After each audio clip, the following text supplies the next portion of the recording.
skipped the classroom scene, didn't we? Mm-hmm. Where Jesse falls asleep in the classroom, and it has the one fake-out dream scene. Yeah. Where... With the snake. Which makes no fucking sense, because, like, Jesse falls asleep in class, and then Grady obviously put a snake on him, and the snake's wrapping around his neck.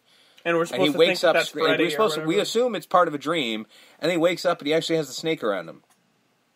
What was the point of that? And the teacher takes it, puts it back in the terrarium. And then he just, he gives finger to Grady. Well, and they while start smiling. Laughing. Yeah, and they all start laughing. And they all laughing together. That's pretty much the bonding moment between Grady and Jesse, the most epic love story of this movie. And then they both get caught making fun of Coach Schneider, so we cut to the first shot of them. Cut to the exact same shot of them.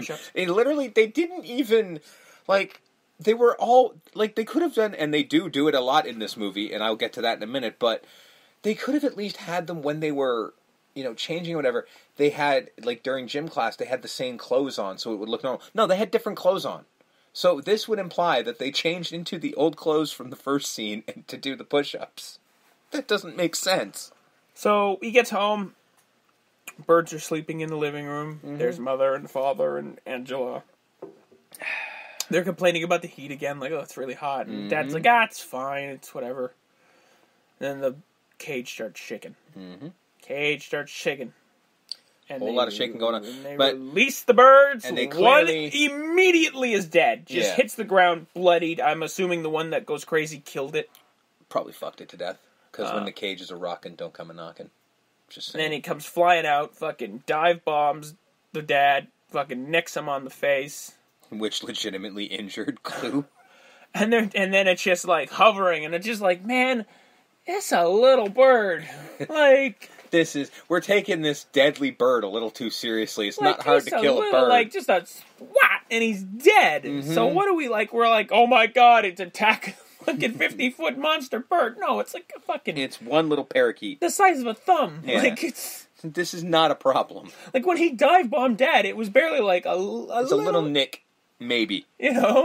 Although he does have a Band-Aid on his face for the rest of the movie. A ginormous one, he was attacked by a monster. Yeah. So yeah, and then the bird just literally just into flames. Just explodes. Yep. And I guess afterwards, while everyone's sleeping, Jesse sneaks out and goes to a bar. I guess. I don't know. Because it would imply that he's dreaming, but later on we find out it couldn't have possibly been a dream. So he did, in fact, do all of this. Yeah. Goes to the bar, gets a beer and a small glass for liquor, and he pours the beer into that beer is delivered by Robert Shea in fetish gear. And then, as Grady implied earlier, because he said, Schneider hangs out in queer S&M joints, apparently he does. Yep. So... Because he's about to take a drink, and he gets grabbed on the hand, and it's Coach Schneider in S&M gear. And this is where shit gets fucking dark. So he's making him do wind sprints in the school, because it's raining, so I don't think he's allowed to make him do push-ups. He's also not allowed to make him do it because it's not school hours. This is technically kidnapping. This is not the worst thing he's about to do. No, it's not. Because what happens next is they cut to Schneider, and he just has in his hand a lot of rope. My implication on this is he's about to tie Jesse down and rape him. I can't think of any other scenario with rope that he's about to commit that doesn't involve that. Or at least lash him, you know what I mean? Don't think he's planning on that. There's no way. Either way, the room attacks him. Yep. The rope, balls. I mean... Here's more jokes, subtext. Folks. Everyone else has. Balls start flying at his face. Yeah, make your own jokes. Uh-huh. And then he gets dragged by the rope. Yep. Nobody pulling it. Nope. He gets strung up in the shower. No, goddammit, no. This is... Marshall Bell is a terrible fucking actor in this movie. No, goddammit, no, goddammit. He literally says the same thing 3 times. That's his... And then in one fell swoop, his whole outfit, boom, comes ripped off. Yep. And he is naked as the day he was born. Mm-hmm. And then he starts getting cut up. The assistant director... No, he's not getting cut up. You're skipping a part here. The assistant director is the one who filmed this. Right. And he literally said, even then, he's like, I didn't see it gay. He's like... And but tied up. To his response, he also said after that, he's like, I think I might be stupid.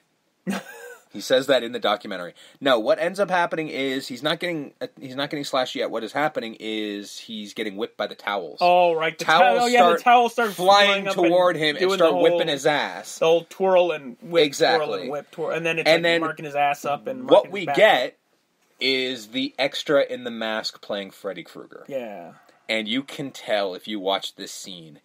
He walks in stiff and straight as possible, as if he's trying to play Frankenstein's monster. Yeah. And he just walks in straight, stiff, does nothing, and that's it.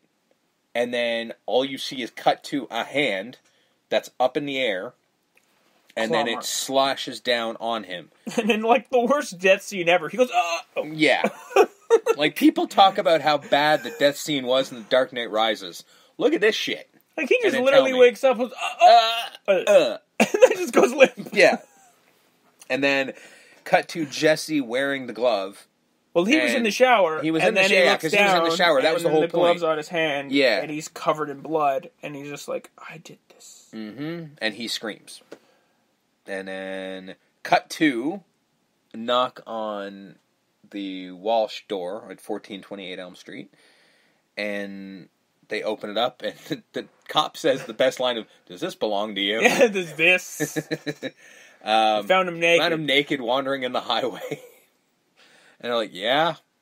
And I will say, his keep dad... Keep him on a very short leash. And his dad asks the only logical question. Two questions, then we can all go to sleep. Yeah, he looks at him, and then when he asks it, the kid looks at him like, you're an asshole. And I'm like, no, this is a logical question now. He literally just says... 2 questions. What are you taking, son? Who are you getting it from? And he looks at him just like, what's wrong with you? I'm not on drugs. And I'm like, motherfucker, you were walking naked in the middle of the night in a rainstorm on the highway. I hope you're on drugs. For the love of God, be on drugs. Because that is the only logical explanation. If you're not, to any of then this. we have a real problem. Yeah. So he goes to his sister's room.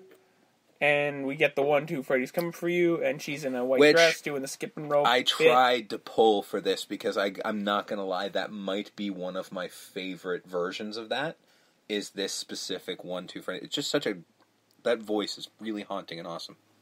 It's one of the good shots of the movie. Mm-hmm. Then Jesse and Lisa drive to the factory. Yes. Because Lisa figured it out. Mm-hmm. What was it? Like newspaper clippings? She figured out, she basically did what everybody does, because it's not a fucking secret. You know, it's not like they're just this town has a history. This town is well aware of this Fred Krueger guy. It's not a fucking unknown thing. So they find him pretty quickly. So they go, this is where they chased Fred Krueger, and this is where they killed him. Mm-hmm. And this has to be connected to all of this thing, you know? Yeah. Because he gets to the school and, like, they're like, man, somebody wasted Schneider. And like, yeah. And he's just like, oh my god, I did it. Because it's claw marks and everything. Well, he doesn't... No, he doesn't say it yet, but he does say it later. Green. Yeah. But he knows. He's well aware that he did it. He thought it was a dream, but it's not. Which is my point of like, wow, you fucked this up, New Line. Because it should have been a dream. Just saying. So he goes to his sister's room again. Mm-hmm. Well, Freddy goes to his sister's room. The glove moving in the drawer. You know, like... Which is a really cool scene, actually. That was a really cool shot. And it's just like, wake up, and then... Wake up, little girl. And then we cut to Jesse. Well, she says, what time is it? And it cuts to Jesse, and he just says, it's late, go back to sleep. And then he goes to tuck her in, and his right hand has the glove on it. And he just saw he's like, oh, shit. That was a close one. Mm-hmm. Again, there are good shit in this, and that was one of the good ones, too. I'm not going to lie. Lunchtime at school, this is where Grady's, like, speaking with his mouth. Like, he's got 9 milks going on. He's a jock. He's a jock. If anything... Okay, you've seen Breakfast Club. Yeah. Andrew Clark, how much shit does he pull out of his bag? It's true. I eat that now. I'm just fat. Actually, I couldn't eat that much. This one is one of those things where I'm like, okay, pay attention to what you're writing. Because it's, like, almost within the same sentence. Grady asks Jesse, his new lover, hey, do you want to catch a movie or something tonight? I'll keep my mind off for things. Yeah. And Jesse's like, no, I don't want to do that. And then 2 seconds later, Carrie and Lisa pop down, and she says, hey, Grady, are you going to Lisa's party? And he says, no, I can't. I'm grounded because I threw my grandmother down the stairs. He was just going to a movie. Well, I think the grandmother and down the stairs thing is like him. Like, I don't want to go to no party. And Why would he not want to go to a party? I don't know. Grady, of all people, wants to go to a party. I don't know. Come on. Maybe that he dude, doesn't like Carrie. First of all, that dude's a life of the party. I think he likes Carrie a little too much, if we're being serious. If he's not, doesn't have eyes for Jess, maybe he has eyes for both. I don't know. But Grady would be the life of the party. You can clearly tell I have a bit of a bromance on Grady, because Grady's awesome. So, this is where we return to the subtext, quote unquote, because they're at the party, and Lisa gets Jesse into a room. Yep. And they start talking, and then they start kissing. Yep. And he's rubbing up on her, and he's getting down. He's getting after it. Like, let's be honest, he's getting after it. It's funny, because he talks about the scene, and he's just like, the scene ended up looking a lot more graphic than he intended, because he's like, there's one shot where he's like covering, because they both had very strict no nudity clauses. So he's, in the sense of making it look dirty, he's holding onto her boobs, hiding her nipples and shit. And his face is down there, but he's not supposed to be looking like he's going downtown. But that's exactly what it looks like. Yeah. He looks like he's buried face deep in her. So, and then he brings up his mouth, and it's this fucking... It's a big, giant, long-ass tongue, which he just fucking hated in real life. That doesn't look comfortable. That prosthetic tongue he had to wear all day. Yeah, that doesn't look comfortable. So he, bad. covers his mouth, and then he runs out of the room, and she cries. But he runs out of the room, of which he was about to have sex with a girl, and where does he run to? Grady! I don't know how he got in his house. Probably his dad let him in. I guess. He's just, go upstairs, he's in his room, but he's in his room, half naked, going to sleep, Well, what else is he going to do? He's not going to the party, and he's grounded, because he threw his grandmother down a flight of stairs. But if he's grounded, should he have guests? If he's grounded, he shouldn't be going to a movie either. I don't know about any of this shit. None of this makes any sense. So Nobody thought this through. He breaks into Grady's room. Grady's like... And then jumps on top of him. Yeah, he jumps on top of him going like, I think I'm going crazy. Unfortunately... He's like, get off of me. I was quite disappointed because I thought that they'd made a major fucking fuck up in his lines. Yeah. But he actually did explain it because Jesse explains what's going on. So Jesse's like, something wants inside my body. Yeah. Which is that's the line he says in a minute, but he's just like, this is happening to me, I killed Snyder. He's like, it happened, he keeps coming to me at night, and it happened to me again with Lisa in the cabana. I forgot he'd said that line. Because I very much remember the line that comes after this when he says, someone wants inside my body, and Grady says, yeah, she's female and she's inside the cabana and you want to sleep with me. I thought he said that line without Jesse ever saying anything about the cabana. Right. I thought it was a massive thing of how the fuck does he know about the cabana? And you could have this whole thing about how Grady is actually just this guardian angel who knows everything. That's why he doesn't need to go to the party, because spiritually he's already there. In that scene, doesn't he say, yes, she wants inside of you? Doesn't he say that? Well, again, David Chaskin was attempting to do the subtext. He's like, yeah, she wants inside of you. And I'm like, I don't think you... I don't kink shame. Maybe he does want parts of her inside of him. You don't know. Wherever you want to put, wherever. We don't judge here. I mean, I would say they're both consenting adults. Well, the actors are, but kids not so much. They're both 16. I guess it's cool. So he starts you got again one job, Grady. Like Glenn, one job. You have to watch me.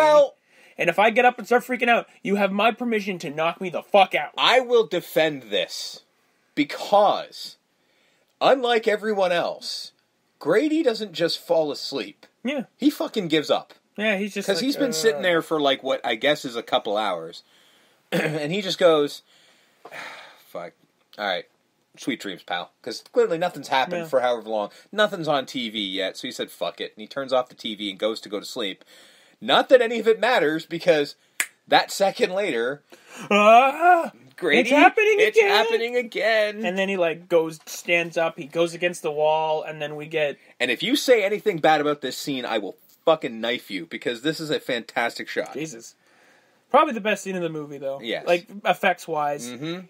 He starts, Freddy starts, his hand starts to get the claws start piercing out of his hand, and then with that, he's staring at them, and it's just a fucking painful-ass looking thing, because if you look at it closely, and I do, his fingertips are hanging off of his hand while the blades